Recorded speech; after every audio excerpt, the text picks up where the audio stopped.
The folder was sitting on my mother's kitchen table like it had always been there. Manila, letter-sized, rubber band around the middle. My name wasn't on it. Nobody's name was on it. But when I picked it up and slid the rubber band off and opened it, the first thing I saw was a deed. A deed to my house, not a copy. The original, with a notary stamp dated 6 weeks earlier, and a signature line at the bottom where my name should have been, and wasn't. I stood in my mother's kitchen in Decatur, Georgia on a Tuesday afternoon in March, still wearing my work badge from the Title I elementary school where I'd been a reading specialist for 14 years, and I read that document 3 times. The property address was mine. The parcel number was mine.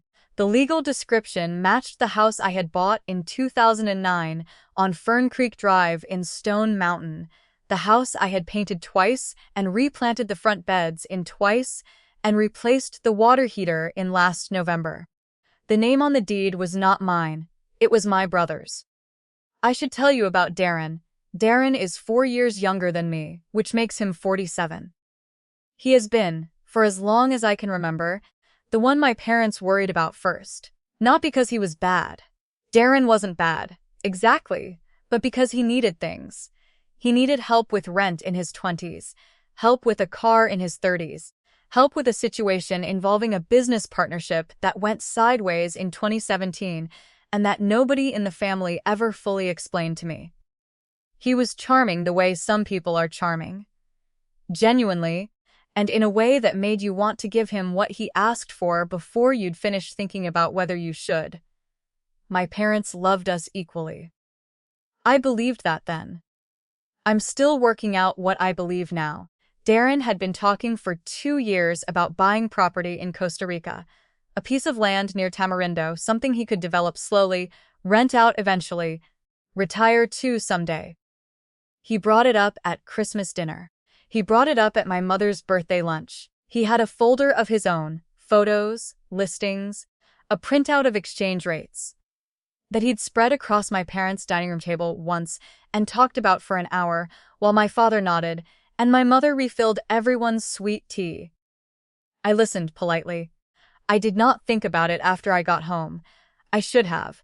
My ordinary life, before I opened that folder, was a specific and unremarkable thing. I drove from Stone Mountain to a school in Clarkston 5 days a week. I worked with kids who were reading 2 and 3 years below grade level, the ones who'd been passed along until someone stopped them and said, "Wait, let's go back to the beginning." I had a small office with a horseshoe table and a rug with the alphabet on it, and a shelf of leveled readers I'd been building for a decade. My principal was a woman named Dr. Yolanda Marsh, who thought deeply about every child and drove a car with a dent in the rear bumper she'd never had fixed. I had the house, which I'd bought alone, which I was proud of. 3 bedrooms, 1.5 baths, a screened porch I used from March through October. A yard that was more work than it looked. A mortgage I'd been paying down steadily, $10 extra a month when I could, 20 when I couldn't but did anyway. My parents lived 22 minutes away in the Decatur house I'd grown up in. I went over most Sundays. I brought food sometimes they cooked. My father, Earl, was 73 and had a bad knee he refused to have looked at. My mother, Gloria, was 71 and organized everything she owned into folders, hence the folder. The first thing that felt off happened 2 months before I found it. My mother called me on a Thursday evening. She was a Sunday caller, so Thursday meant something, and asked, very carefully, whether I had considered doing anything with my house. I said, "What do you mean?" She said, "You know, your equity." I said my equity was tied up in my house, which was where equity usually lives. She laughed. A little too quickly, then she said Darren had been looking into something interesting in terms of property investment, and it might be worth me talking to him. I said I'd seen Darren's Costa Rica folder. She said this was different. I said, okay, sure, I'd talk to him. I didn't call Darren. I forgot about it within a week. I had a caseload of 23 students and a progress monitoring cycle due at the end of the month. Then in January, my father called. He never called. He answered calls, he didn't make them, and said he needed to talk to me about something sensitive. I asked what. He said it was easier in person. I asked when. He said soon. But don't worry about it. It's fine. Don't worry about it. Is something people say when there is something to worry about. I said I'd come Sunday. Sunday came and went. My father spent most of the visit talking about his knee and a documentary he'd watched about the Vietnam War.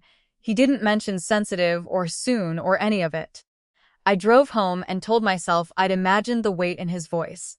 I hadn't, because 6 weeks later I found the folder, and the deed, and the notary stamp, and my brother's name, in the space where mine should have been. And standing in my mother's kitchen, hearing her movements around upstairs, I had one thought before I had anything else. She knew where this folder was. She knew because she put it there. Before I tell you what happened next, I'm Jennifer, and you're watching Beyond Truth Revealed. If family drama, hidden secrets, and true-to-life stories are your thing, hit subscribe and join our growing community. Now, here's what happened. I put the folder back on the table, rubber band back on. Exactly where it had been. I don't know why I did that. Some instinct from all those years of working with kids who'd learned to hide things. I knew what it looked like when someone needed to believe their secret was still safe. And I needed my mother to believe that, at least for the next 10 minutes, while I figured out what I was doing. She came downstairs in her house slippers, the tan ones with the memory foam she'd gotten from the Sky Mall catalog 3 Christmases ago. She looked at me, then at the table, then at me again. "You're here early," she said. Traffic was light. She went to the refrigerator and got out a pitcher of tea. She poured 2 glasses. She set one in front of me and one at her usual chair, and she sat down, and neither of us said anything for a moment. "How's your week been?" she said. "Fine. Progress monitoring. How are your babies doing?" She always called my students my babies. "Coming along," I said. I watched her hands around the tea glass. My mother had the same hands as her mother, wide palms, short fingers, the kind of hands that had been working at something for 71 years and showed it. She was not a nervous woman. She had raised 2 children and managed a household on a postal worker's salary and organized every important document of her life into labeled folders. She knew exactly what was in that folder on the table. She also knew, I think, that I'd looked. She was waiting to see what I'd do about it. I chose not to do anything. Not yet. I drove home and sat in my car in my own driveway for 15 minutes. Stone Mountain, Georgia. Fern Creek Drive. My house, the one I'd paid for, the one with the screened porch, and the front beds I'd replanted with knockout roses, because they didn't require much and kept coming back anyway. My house. I went inside and I got my mortgage documents out of the fireproof box under my bed. I spread them on the kitchen table. The loan was in my name. The original deed, the one from my 2009 closing, was in my name. I was the sole owner of record, a fact that had been confirmed by the Gwinnett County Tax Assessor's Office every year since then, a fact that had never given me a moment's concern. I looked at the deed I'd found in my mother's folder again in my memory, trying to recall exactly what I'd seen. The notary stamp, the date, my brother's name. Had it been recorded? That was the question. A deed sitting in a folder is a document. A deed recorded with the county is a legal transfer. If it hadn't been recorded yet, it was an intention, not a fact. If it had been recorded, I didn't finish that thought. I got my laptop out. The Gwinnett County property records are public and searchable online. I put in my address. I put in my parcel number. The record came back clean. My name. My mortgage. No transfers, no liens, no changes since 2009. I sat back. Breathed. Not recorded yet. Whatever was in that folder, it hadn't been filed, but it had been prepared. It had been notarized. Someone had sat across from a notary with that document and signed it, and pressed a seal into it, and taken it home, and put it in a manila folder with a rubber band around it. That didn't happen by accident. I called my cousin Denise that evening. Denise was 53, lived in Lithonia, had worked at a title company in Conyers for 22 years. She was the person I called when I needed to know how things actually worked, as opposed to how people said they worked. I told her what I'd found. I kept my voice even. She listened without interrupting, which was not her natural state. When I finished, she was quiet for a moment. "The deed, did it have your signature on it?" she said. "I don't know. I didn't look closely enough. I saw Darren's name, and I stopped. Okay, if your signature is on it, someone forged it. If your signature isn't on it, the document is incomplete and can't be recorded." She paused. "Either way, it can't transfer title without being recorded. But Sandra, the fact that it exists at all is a problem." "I know. Someone paid to have that prepared. Notaries don't notarize blank spaces. If there's a notary stamp, someone signed something in front of that notary. Could it be Darren's signature on a different line? Like, signing as the buyer? Possibly. Some deed forms have buyer signature lines too, depending on the type of transfer." Another pause. "What kind of deed was it? Warranty? Quitclaim?" I closed my eyes and tried to see it. The header. The language at the top. "Quitclaim," I said. "Denies made a sound. A quitclaim deed is the simplest form of property transfer. It doesn't require a title search. It doesn't require a guarantee of ownership. It just says, whatever interest I have in this property, I'm signing it over to you." They're used legitimately all the time, between spouses, in estate planning, in family transfers. They're also the easiest form of deed to misuse. "Sandra," Denise said. "Who prepared that document?" "I don't know." "Find out," she said, "because whoever prepared it knows exactly what they were trying to do. And they know it's not done yet." I took a personal day on Friday. I told Dr. Marsh I had a family matter, which was true, and she said, "Take what you need," which was why I'd worked for her for 9 years. I went back to my mother's house. She was home. She was always home on Fridays. She was in the back garden in her gardening gloves doing something with the azaleas, and she looked up when I came around the side gate, and she went very still. I sat down in one of the patio chairs. I put my hands in my lap. "I need to ask you about the folder," I said. My mother took off one gardening glove, then the other. She set them on the patio table. She sat down across from me. She didn't ask what folder. "How much does Darren need?" I said. She looked at the azaleas. They were blooming pink, the ones she'd planted when I was in high school. "He found something in Tamarindo," she said. "A property. 3 acres, right prices, but the window was closing and he didn't have—" "How much?" "He needed $140,000, she said. "He had 40. He needed 100 more. $100,000. The equity in my house, at current market, was somewhere around 115,000. "So you were going to use my house," I said. "It wasn't going to cost you anything," she said. "Darren was going to take out a loan against the property, get the money for Costa Rica, and then pay it back, and you'd transfer it back to your name. Nobody was going to steal from you, Sandra. It was just a mechanism." "A mechanism," I said.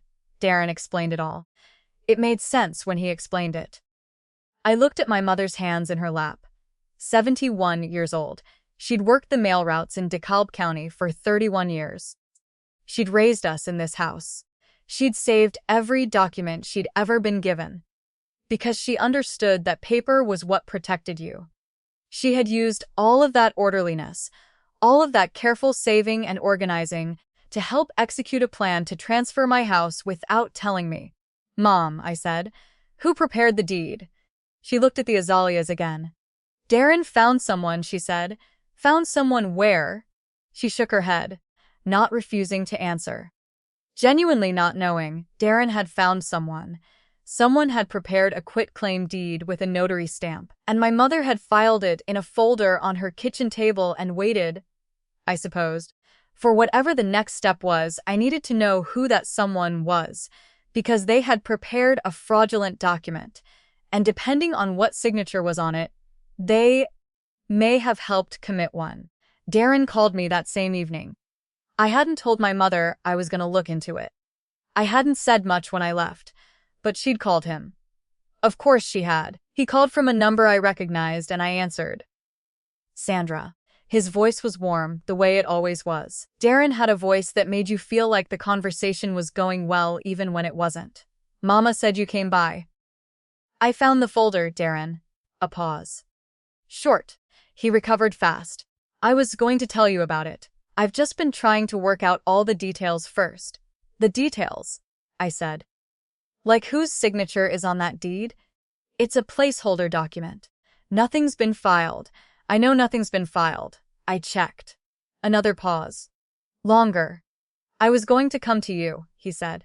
I was going to sit down with you and explain the whole thing, the investment, how it would work, how you'd get your equity back with interest. Darren, whose signature is on that deed? The pause this time was the longest.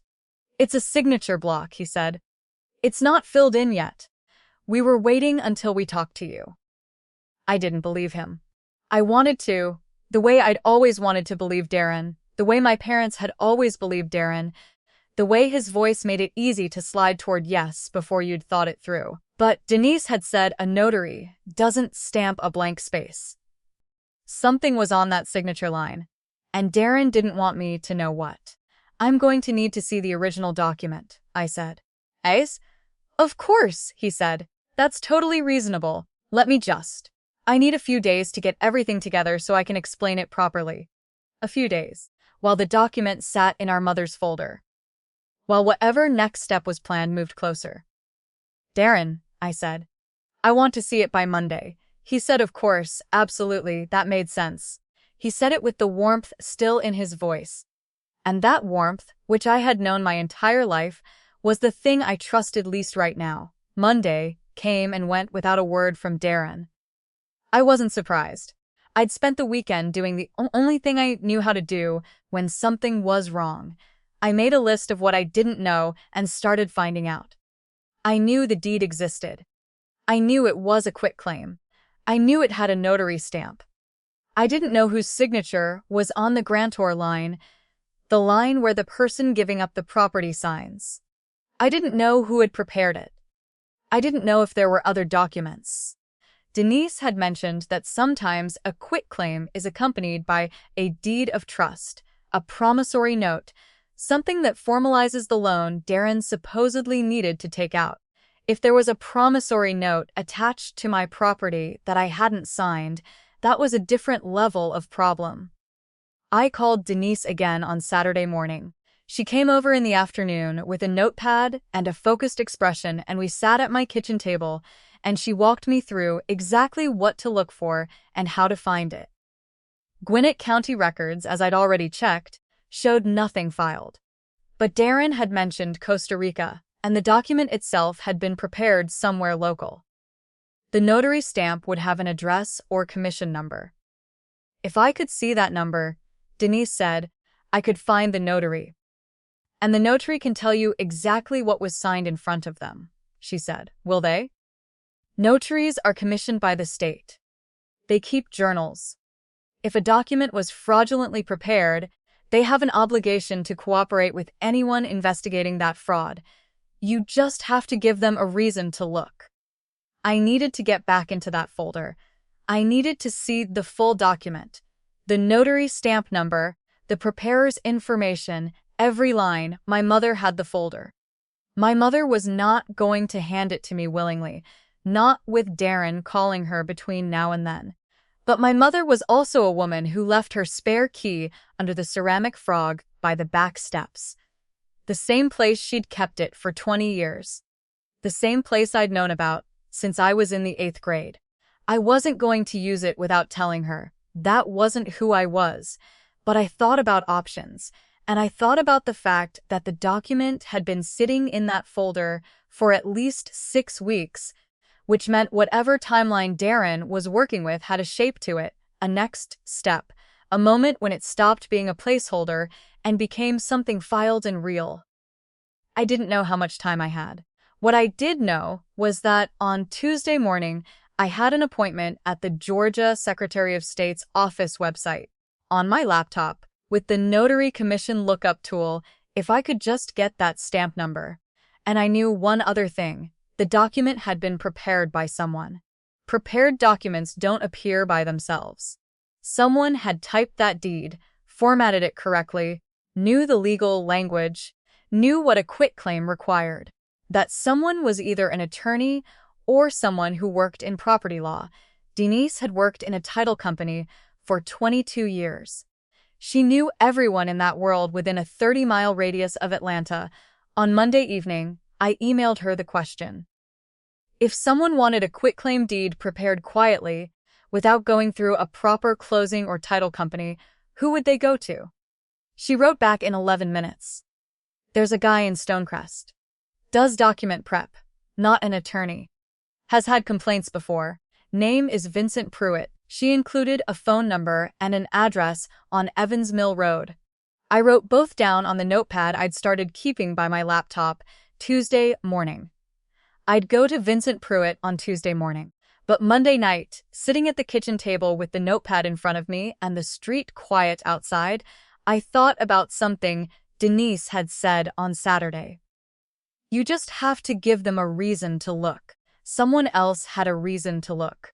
Someone I hadn't thought to call yet.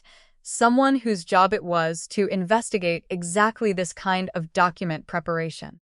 I looked up the number for the Georgia Real Estate Commission Fraud Division. I wrote it below Vincent Pruitt's address. Then I went to bed, and I set my alarm for 6, and I thought about my mother's azaleas blooming in the backyard, pink and ordinary, while something had been building in that house for months, without me knowing.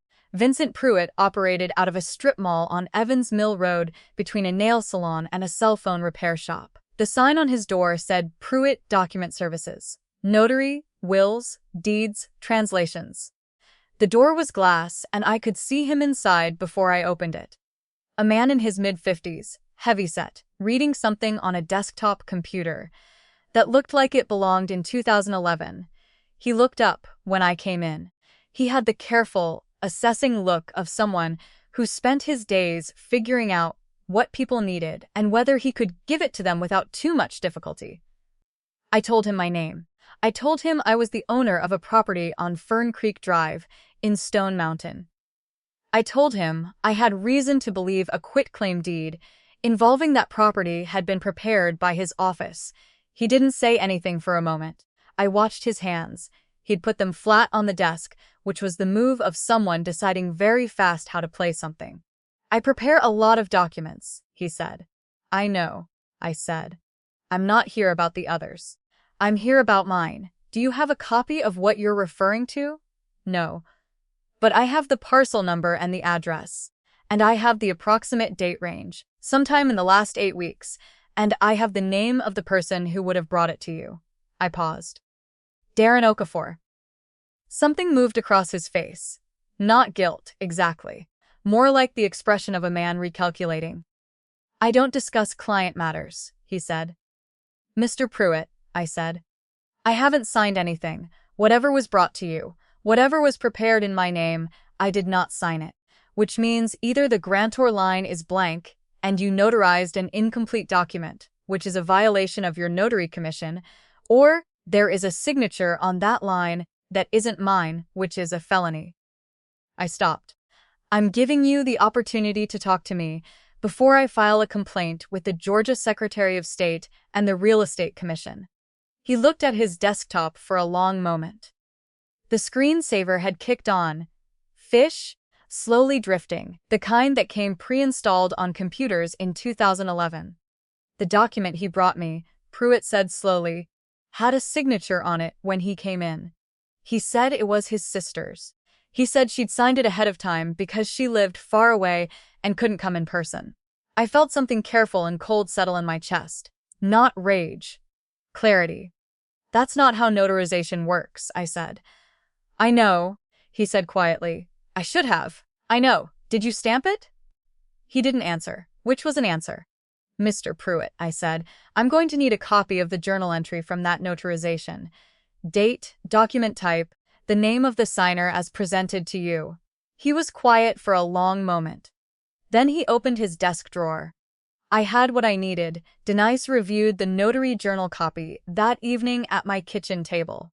The document entry showed the date, January 18th, and the document type, quitclaim deed, and the name Pruitt had recorded for the grantor, Sandra Marocafor, my name, my full name. In his journal, under the date of January 18th, as the person who had appeared before him and signed, I had not appeared before him. I had been at Clark's Elementary School on January 18th. I had a sign-in sheet, attendance records, as a room full of students and their reading logs to prove it. Darren had either forged my signature himself or brought someone else's signature and told Pruitt it was mine. Either way, Pruitt had stamped it without verifying identity the way he was legally required to, and Darren had walked out with a notarized quitclaim deed bearing what was presented as my signature.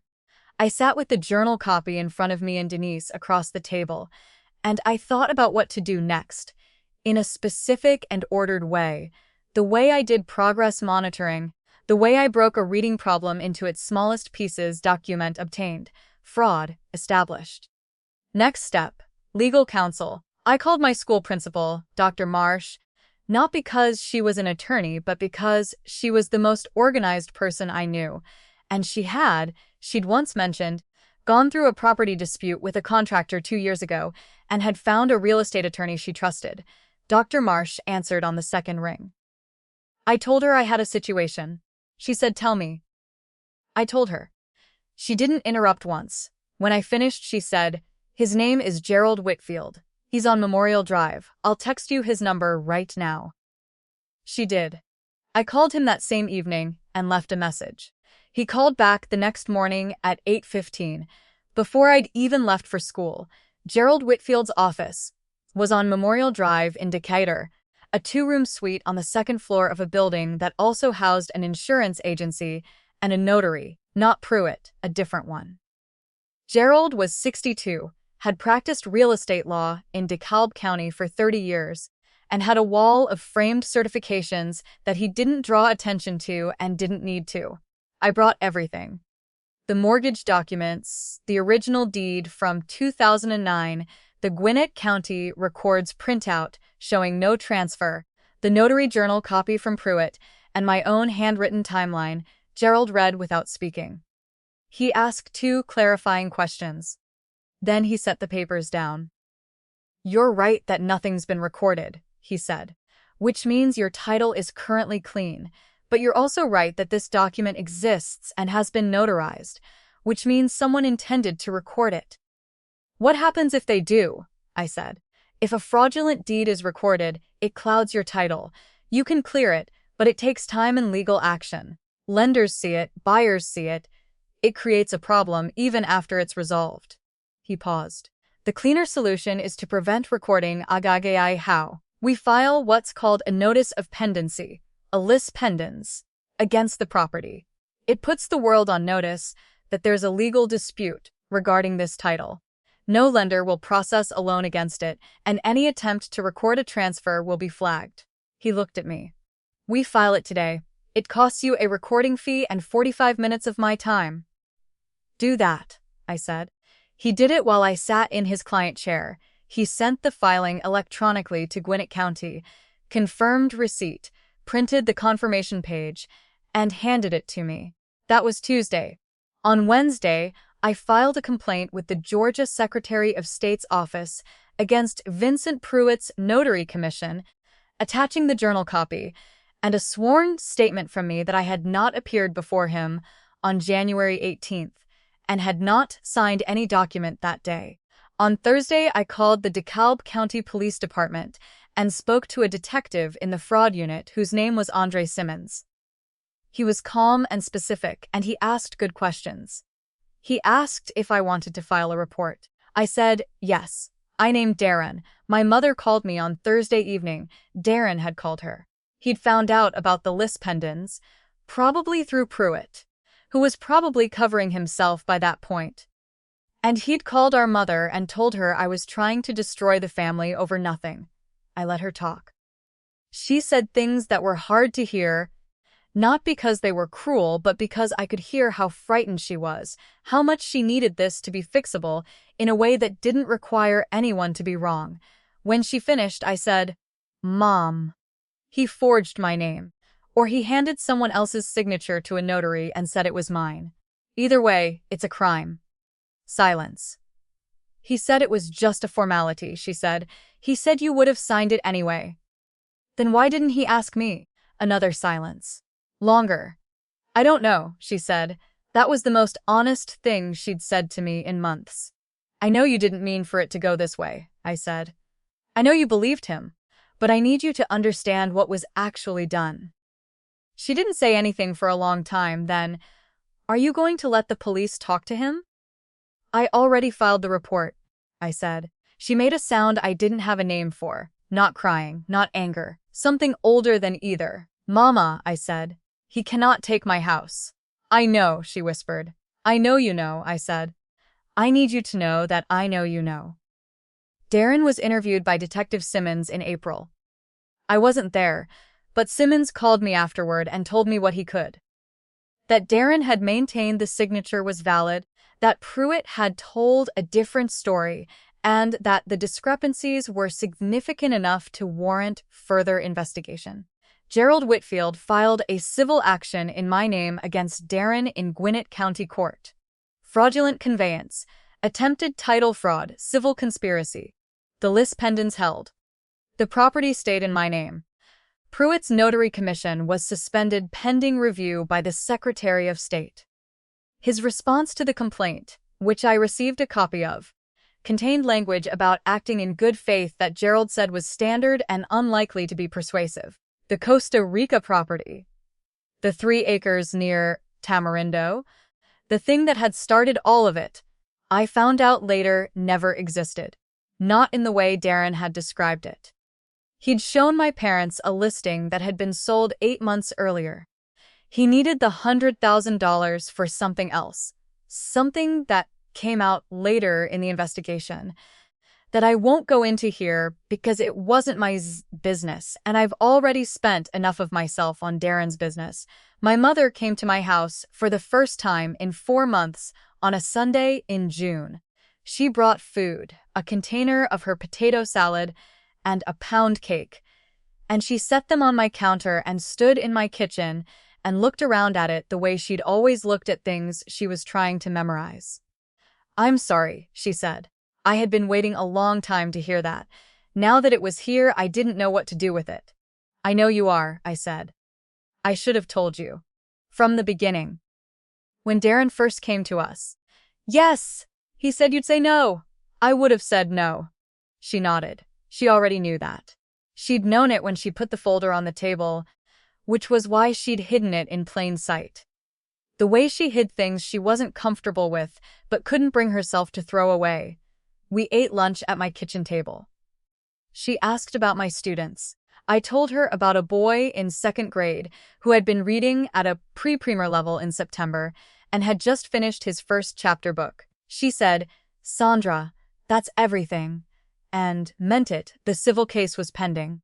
The criminal investigation was ongoing. Darren and I hadn't spoken. I didn't know when we would, or what we'd say, or whether whatever we said would hold. My mother drove home in the late afternoon. I stood on the screened porch and watched her back up, out of the driveway.